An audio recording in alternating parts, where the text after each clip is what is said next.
नमस्कार दोस्तों, स्वागत है आप सबका अभिनव सिंह राजपूत के यूट्यूब चैनल पर।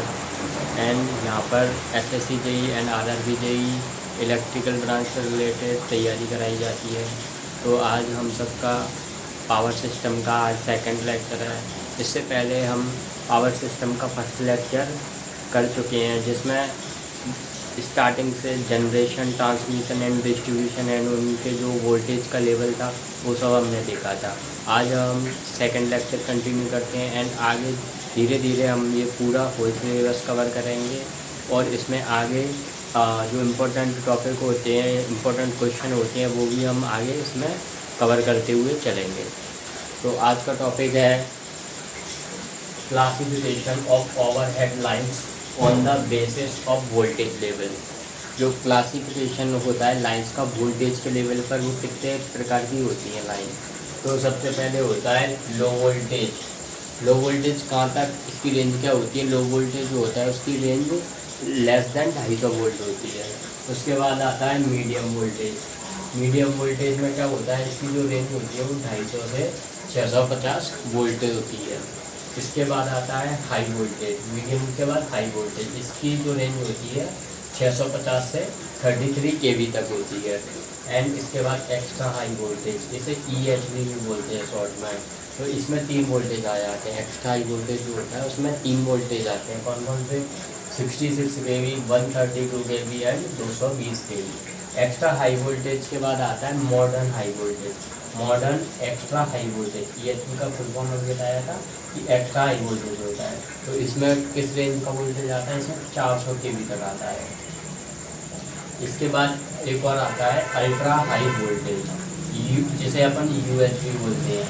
इसमें 765 kV एंड एबव इसलिए लिखा है क्योंकि अभी तक जो क्वेश्चन आते हैं डाटा के हिसाब से वो 765 kV तक आते हैं। बट अभी सिंगरौली या इंडिया में MP में 765 kV से ऊपर का भी वोल्टेज ट्रांसमिट किया जा रहा है। इसके बाद वोल्टेज से रिलेटेड कुछ रूल होते हैं। इसमें मतलब फ्लक्चुएशन जो होता है, वोल्टेज रेगुलेशन कितना कंसीडर किया जाता है। तो इसमें वोल्टेज का जो लेवल होता है वो अलग अलग होता है। अलग अलग मतलब लो वोल्टेज के लिए अलग फ्लक्चुएशन, हाई वोल्टेज के लिए अलग फ्लक्चुएशन, ऐसे ही फ्रिक्वेंसी का भी होता है। और उसमें भी प्लस माइनस देखा जाता है कि प्लस कितने तक कंसीडर है एंड माइनस कितने तक कंसीडर है। तो इसमें वही इससे रिलेटेड 2 रूल होते हैं। 2 रूल कौन सा? वोल्टेज से रिलेटेड रूल होता है IE रूल, जिसे 54 बोलते हैं। फ्रिक्वेंसी से रिलेटेड जो रूल होता है उसे 54 बोलते हैं। तो आइए वही देखते हैं।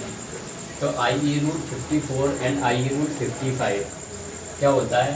Number 1, limits of voltage variation IE rule 54 कहता है। जो वोल्टेज का वेरिएशन है वो रूल 54 में है। इसके बाद इसमें कौन कौन से वोल्टेज आते हैं? Low and medium voltage. Low and medium voltage up to 650 volt. अभी देखा था मीडियम वोल्टेज की जो रेंज है 250 से 650। तो लो भी है तो इसमें 650 तक वोल्ट तक। तो इसकी जो प्लस माइनस कितना होना चाहिए? वेरिएशन 6%। इससे ज़्यादा का कंसीडर नहीं किया जाता। इसके बाद हाई वोल्टेज। हाई वोल्टेज में अभी देखा था कि 650 से 33 kV। तो इसमें कितना? नॉट मोर देन, मतलब not more than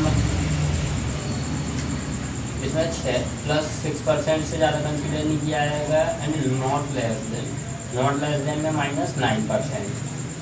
not more than +6% and not more than less than -9%। इसके बाद आता है low voltage. Low and medium हो गया। High and extra high voltage. Above 33 kV से कितना कंसीडर किया जाएगा?